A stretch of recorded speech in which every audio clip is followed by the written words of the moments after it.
What's up, guys? Mike here from Ekim Knives, and first thing first, we're going to continue the How to Make a Frame Lock series, but I feel the need to apologize for the way I sound. I have as you can hear, a slight speech impediment because of that. I'm missing my front tooth. I had a minor surgical procedure. My face was really swollen, so I've been out for a little while. I couldn't film, and I was going to wait to get the tooth replaced before I went in front of the camera. But the show must go on, so we're going to jump right into it. So, try and stay with me here. This is going to be all about cutting out that lock bar, which there are a number of ways of doing. None of them are perfect, I'll tell you that right now. I've tried a number of different ways. First one I tried was with these little Dremel discs, which does work. It really does, but you will burn through a bazillion of these. And the arbors that come with it, the little thing that holds these, they're garbage, so you're gonna have to pick up a bunch of those as well. So not a perfect solution, but it does leave it nice and flat.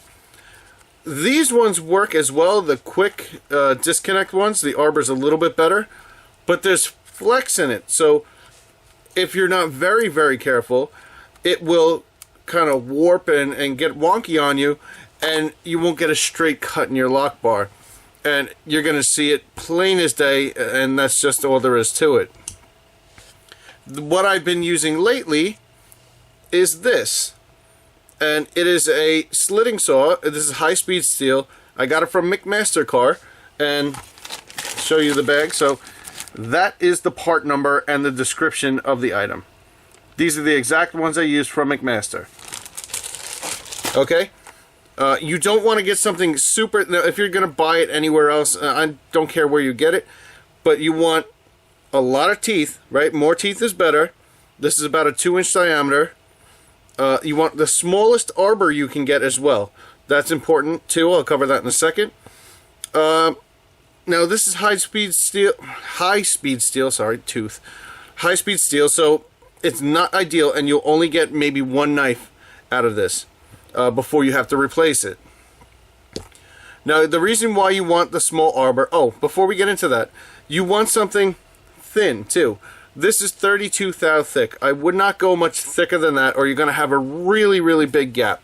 And it's, to me, it's not that aesthetically pleasing. There's some people that use it. I prefer the thinnest lock bar cut I can get. Now, the reason you want the smaller arbor hole, and this is a 1/2 inch. Now I got this arbor from grizzly.com, and it has comes in a little set of 3. It's like $12, and I only use this one that comes in it. I believe it's a 1/2 inch. Now you need that small arbor to get into the hard to reach places of the lock bar, so you get maximum amount of blade in the lock bar to get your cut. If you use an arbor like this, which, as you can see, the massive size difference. Same exact blade, but you're only getting that much blade into your cut.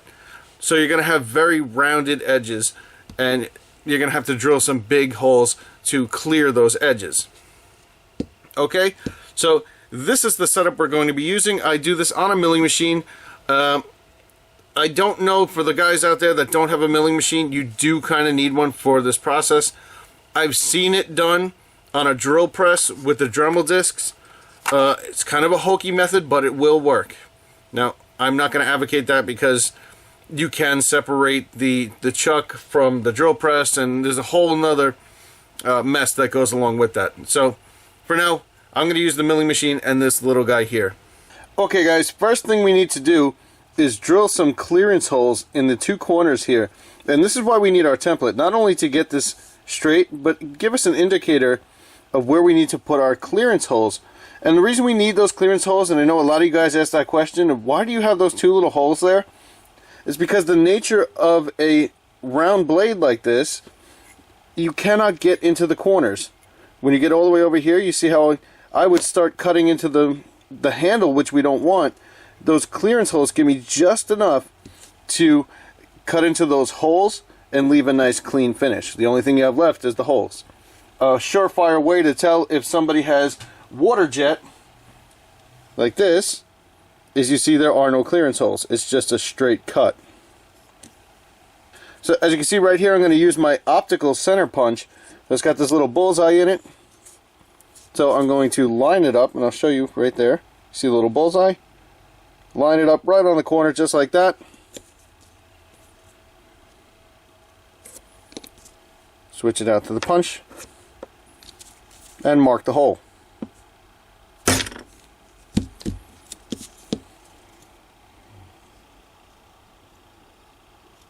Perfect, right where we want it.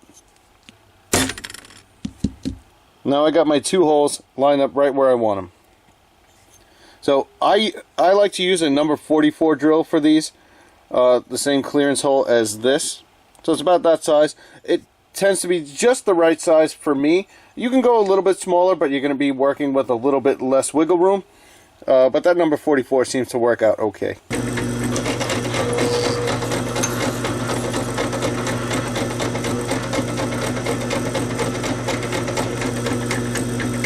And of course, guys, just like everything else, every other hole, if you look real close on this hole right there, if I can get the light to hit it just right, got a nasty little burr on it. Same thing with the front. So we just want to hit that with a little chamfering bit like this one. This is a single flute, if it would focus. There we go. This cleans them up real nice.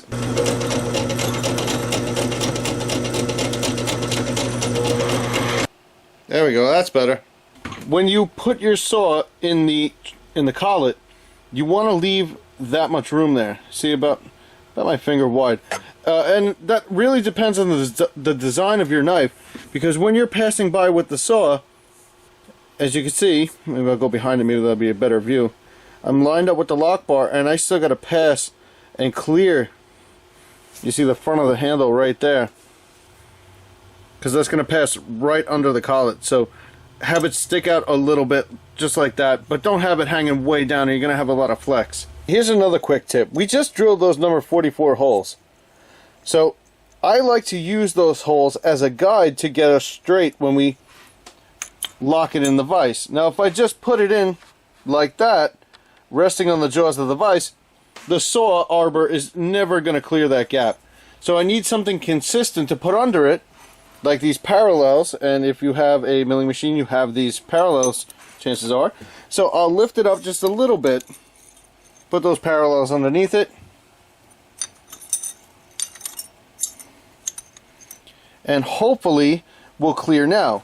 I can go ahead and tighten the vise, and we'll just do a quick check to make sure that we're going to clear. It's going to be close. It's going to be real close if we're going to clear the jaw of that vise.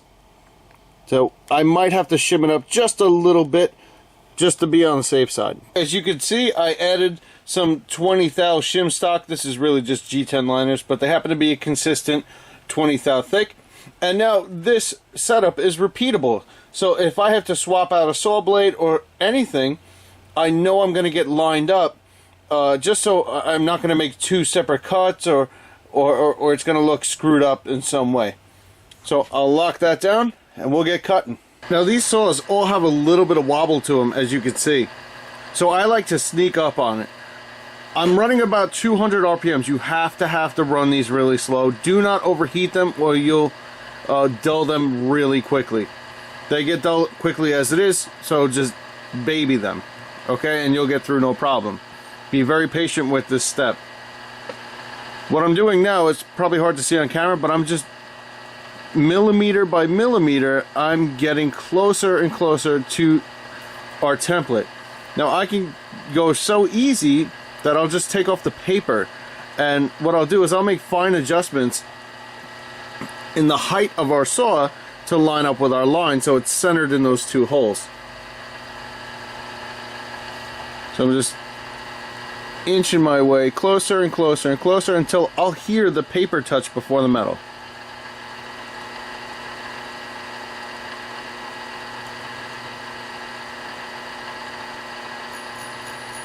Hear that? I'm just touching the paper, so now I could slide it down, and provided your vise is trimmed properly, you shouldn't cut into any metal.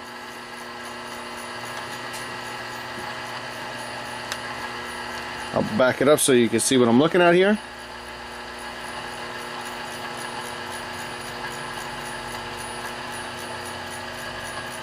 And as you can see, our line is now gone. Right there, that little white line. I can zoom you in so you can see it. Focus. There we go. It looks like we're right where we need to be. I don't want to get too close to the saw. I'll go this way. Oh, right there. See it? Okay, so now I know I'm lined up. I could go across the whole thing and just make sure, even though I just backed us out. But it looks like, yeah, it looks like we're aligned. So I'm going to go ahead and call this good. And I like to start in the middle of the cut and just kind of dig in a little bit. So I'll back you up so you can see what I'm doing here.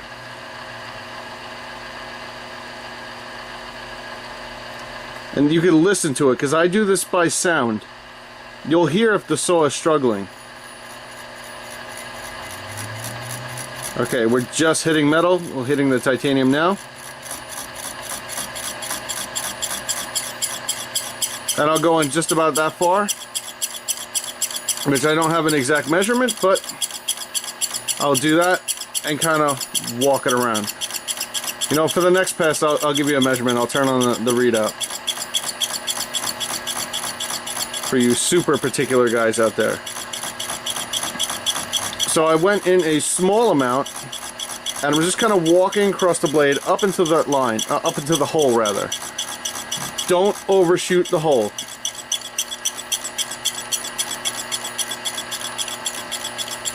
Okay, as you can see, I only went so far. And again, I'm going to baby it. Even on this horizontal feed, I'm still going to baby it. And just go nice and slow and kind of chip away at it little by little.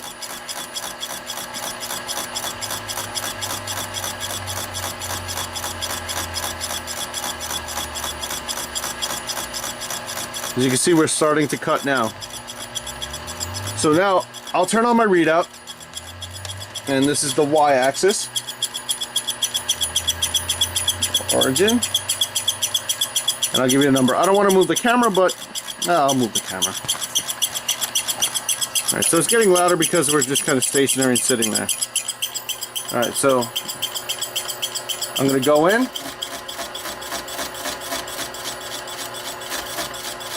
I'd say, yeah, probably about 8 to 10 thou is what I'm doing per pass. Yeah, probably more like 10. So that's a 10 thou right there. Depth of cut, and I'm just gonna baby the feed along. Still going. Well, we got a little bit further. Still not through yet. We finally broke through, but we still have this little bit. Maybe if I put some light on it, that'll help. Nah, not really. But right over here, you see we have a little bit, and on the other side, which you can't see. So what we want to do is you want to feed the saw all the way in, and this is why you need the smaller arbor, this little 1/2 inch guy here. You want to get in as close as you can to the handle. Back here, you see I have a little black spot right there where I touched it a little bit. So I'm touching right now, and now I'm going to just back it off just a little bit. So now I'm not going to touch the handle, but I have the most amount of saw blade in the lock bar as I can. And now I'm going to traverse this way and back the other way until I get to the very edge of this hole. Okay?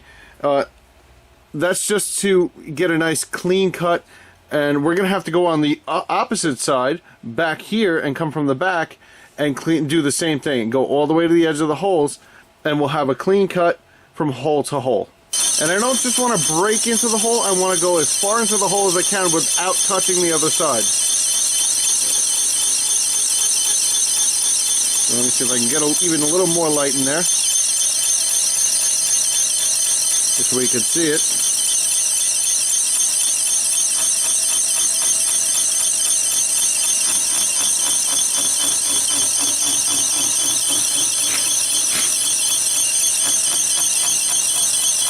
Alright, that looks about as far as we can get. Okay, we're completely through, and there's two ways to do this. I could either take the mill and go all the way around the back using the table and leave it where it is, or I could just flip it around in the vise because our fixture was repeatable.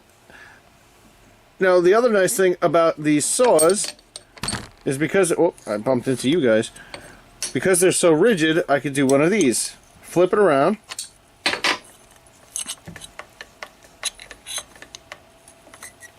Just kind of hang it on the saw blade. There's definitely some machinists right now watching this, having a heart attack. As often happens on this channel. Ekim knives giving machinists a heart attack every day. And now what I'll do, now the saw blade's kind of holding it in place, I'll tighten up the vise. Ideally you would clean yours, and I'm just kind of too lazy for that.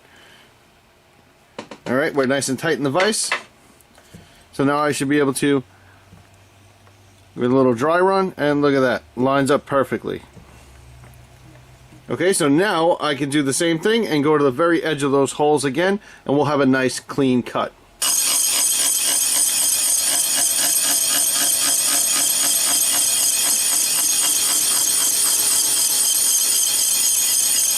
I flipped the scale back around. While we're over here, I figured we might as well mill out the lock bar relief.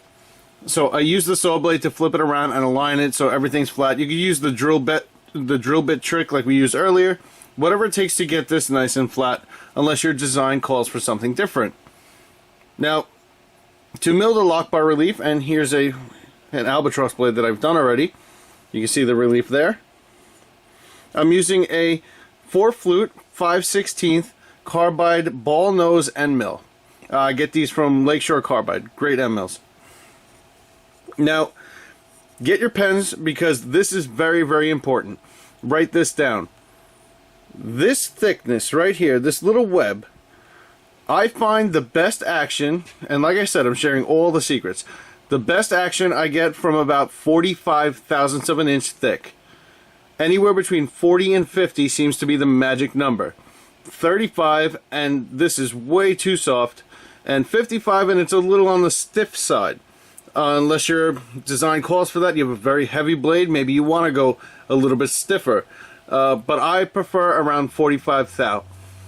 So the way I'm going to do this is I'm put this in here, and it's 160 thou thick. So I'm going to subtract our 45 thou from 160 thou, which will give us, what is that, about 115. So I'll zero out my digital readout, so touch off, zero it out, and go 115 thou deep. I'm not going to just dive right in, I'm just going to slowly mill maybe 10 to 12 thou per pass until I get the depth I want.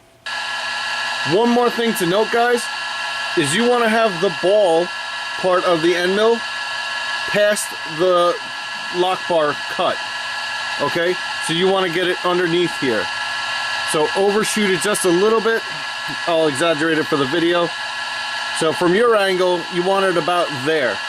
Okay, where the ball is just past it. I'm going to back it off because the angle of the camera is just making it look a little wonky.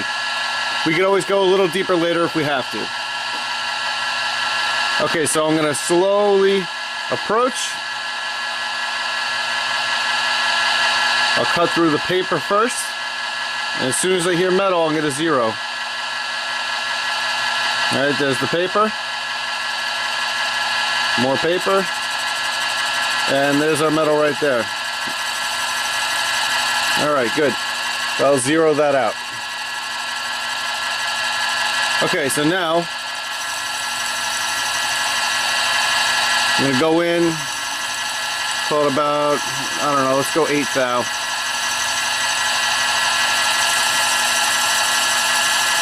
And you'll see, guys, if you look up the difference between climb milling and conventional milling, one will leave you a nicer finish. I always forget which one it is. So just do a little homework and go and look up climb milling versus standard milling. Or just do what I do and trial and error it and see which way gives you the nicer finish. So this way will give you one finish, and this way will give you another finish. Okay? It's pretty easy to tell which one's which. I don't know what the terminology is for it. Just try it out. Alright, we're at 50 thousandths of an inch thick. We're going to go in for 5 thousandths more, so now we're going to do our cleanup pass just to make it nicer. This frame is going to get sandblasted anyway, but you still want to make it as nice as you can right off the machine.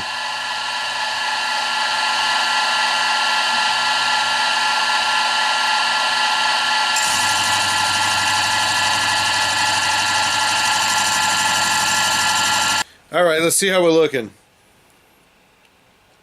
So we got a nice lock bar cut, our nice lock bar relief. What do we measure out to? Alright, went a little thinner than I wanted to, but we're still between the 40 and 50 thou, so this will have a nice light lock bar, but still in the acceptable range. Now, I know you guys are wondering, why did I not cut this yet? And there's a good reason for that. It's so we could chamfer everything evenly when it comes time. Now, once I do that, then I can go ahead and release the lock bar and do that second cut. Okay? So I'll save that for the next episode. I know this was a long time coming. I just want to get this one out there so you guys that are building along with me have something to do. Alright? So that's it for this one, guys. Hopefully that helped. And yeah, I'm going to be back next week with another episode. And we're going to do some chamfering and release that lock bar. And maybe even get into detents. I don't know. I have to look at what's next. Check my little magic notebook. But, alright guys. That's it for this one. I'll catch you guys on the next video.